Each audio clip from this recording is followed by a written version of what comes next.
Hello friends, ಹೇಗಿದ್ದೀರಾ ಎಲ್ಲರೂ? ಇವತ್ತಿನ ವ್ಲಾಗ್ ನಮ್ಮ ಬೆಂಗಳೂರಿನ ನಮ್ಮ ಮೆಟ್ರೋ. ದೇಶದ ಯಾವುದೇ ಮೂಲಿಂದ ಬೆಂಗಳೂರಿಗೆ ಬಂದವರು ಅಥವಾ ಬೆಂಗಳೂರಿನಲ್ಲಿರೋರು ಅಥವಾ ಕರ್ನಾಟಕದಿಂದ ಬೆಂಗಳೂರಿಗೆ ಬರೋರು ಅಟ್ಲೀಸ್ಟ್ ಒಂದು ಸತಿನಾದರೂ ಮೆಟ್ರೋನಲ್ಲಿ ಟ್ರಾವೆಲ್ ಮಾಡಿರ್ತಾರೆ. ಬೆಂಗಳೂರಿನ ಟ್ರಾಫಿಕ್ ಕಿರಿಕಿರಿ ತಪ್ಪಿಸ್ಕೋಬೇಕು ಅಥವಾ ಒಂದು ಕಾರ್ನರಿಂದ ಇನ್ನೊಂದು ಕಾರ್ನರಿಗೆ ಟ್ರಾವೆಲ್ ಮಾಡಬೇಕು ಬೆಂಗಳೂರಿನಲ್ಲಿ ಅಂತಂದರೆ metro is a best option. ಸ್ವಲ್ಪ ಫೇರ್ ಜಾಸ್ತಿ ಇರುತ್ತೆ, ಬಟ್ ಈ ಟ್ರಾಫಿಕ್ ಕಿರಿಕಿರಿನ ತಪ್ಪಿಸ್ಕೋಬೋದು. ನಾನು ಆಫೀಸಿಗೆ ಹೋಗಬೇಕಾದ್ರೆ ಯೂಶ್ವಲಿ ಪರ್ಪಲ್ ಲೈನ್ನ ಯೂಸ್ ಮಾಡ್ತೀನಿ. ಸೊ ನನಗೆ ಕೆಂಗೇರಿಯಿಂದ ವೈಟ್ಫೀಲ್ಡ್ಗೆ ಹೋಗೋಕ್ಕೆ ಆಲ್ಮೋಸ್ಟ್ 1 hour ತಗೊಳುತ್ತೆ.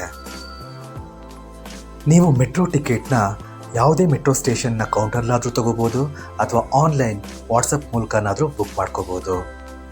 ಒನ್ಸ್ ನೀವು ಮೆಟ್ರೋ ಸ್ಟೇಷನ್ ಎಂಟ್ರಿ ಹೊಡೆದ ತಕ್ಷಣ ಕೆಲವೊಂದು ಸೆಕ್ಯೂರಿಟಿ ಚೆಕ್ಸ್ಗಳಿರುತ್ತೆ ಆ್ಯಂಡ್ ಬ್ಯಾಗೇಜ್ ಲಿಮಿಟೇಷನ್ಸ್ ಕೂಡ ಇರುತ್ತೆ. ಪರ್ಪಲ್ ಮೆಟ್ರೋ ಲೈನ್ ಬೆಂಗಳೂರಿನ ಫಸ್ಟ್ ಮೆಟ್ರೋ ಲೈನ್. ಸೊ ಇದು ತುಂಬ ಬ್ಯುಸಿ ಇರೋದ್ರಿಂದ ಎವ್ರಿ 5 to 7 minutesಗೆ ಒಂದೊಂದು ಮೆಟ್ರೋ ಇರುತ್ತೆ.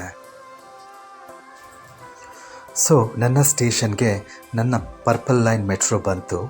ಸೊ ನನ್ನ ಪ್ರಯಾಣ ಈಗ ಶುರು. ನಾನು ಯೂಶ್ವಲಿ ಆಫೀಸ್ನ ಸ್ವಲ್ಪ ಬೇಗ ಬಿಟ್ಟಿದ್ದರಿಂದ ಮಧ್ಯಾಹ್ನದ ಹೊತ್ತು ಅಷ್ಟು ಕ್ರೌಡ್ ಇರಲಿಲ್ಲ. ಆರಾಮಾಗಿ ನನಗೆ ಸೀಟ್ ಸಿಕ್ತು. ಅದೇ ನಾನು ವೈಟ್ಫೀಲ್ಡ್ ಟು ಕೆಂಗೇರಿ ಟ್ರಾವೆಲ್ ಮಾಡೋದಕ್ಕೆ BMTC ಬಸ್ ತೊಗೋತೀನಿ ಅಥವಾ ನಾನು ಪ್ರೈವೇಟ್ ವೆಹಿಕಲಲ್ಲಿ ಬರ್ತೀನಿ ಅಂದರೆ ಆಲ್ಮೋಸ್ಟ್ ನನಗೆ 2 hours ಮೇಲೆ ಹಿಡಿಯುತ್ತೆ. ಬಟ್ ಮೆಟ್ರೋ ಯೂಸ್ ಮಾಡೋದ್ರಿಂದ 1 hour ಒಳಗಡೆ ನಾನು ಮನೆ ರೀಚ್ ಆಗ್ಬೋದು.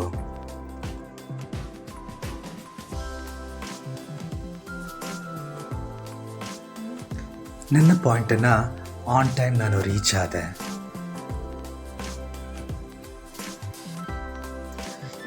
ಇತ್ತೀಚಿನ ದಿನಗಳಲ್ಲಿ ಮೆಟ್ರೋ ಪ್ರೈಸ್ನ ಸ್ವಲ್ಪ ಜಾಸ್ತಿ ಮಾಡಿದ್ದಾರೆ, ಬಟ್ ಕಂಫರ್ಟಬಲ್ ಟ್ರಾವೆಲ್ಗೆ ಮೆಟ್ರೋ ಇಸ್ ಬೆಸ್ಟ್ ಅನಿಸುತ್ತೆ. ಇದೇ ರೀತಿ ನೀವು ಕೂಡ ಮೆಟ್ರೋನಲ್ಲಿ ಟ್ರಾವೆಲ್ ಮಾಡಿದರೆ ನಿಮ್ಮ ಎಕ್ಸ್ಪೀರಿಯನ್ಸ್ ಹೇಗಿತ್ತು ಅನ್ನೋದನ್ನು ಕಮೆಂಟ್ ಮೂಲಕ ತಿಳಿಸಿ. ಅದೇ ರೀತಿ ನನ್ನ ಚಾನಲ್ ನಿಮಗೆ ಇಷ್ಟ ಆಗ್ತಿದ್ರೆ ಪ್ಲೀಸ್ ಸಬ್ಸ್ಕ್ರೈಬ್ ಮಾಡಿ ಸಪೋರ್ಟ್ ಮಾಡಿ. ನನ್ನ ಮುಂದಿನ ವ್ಲಾಗ್ನಲ್ಲಿ ಸಿಗೋಣ. ಅಲ್ಲಿವರೆಗೂ ಟೇಕ್ ಕೇರ್, ಬಾಯ್.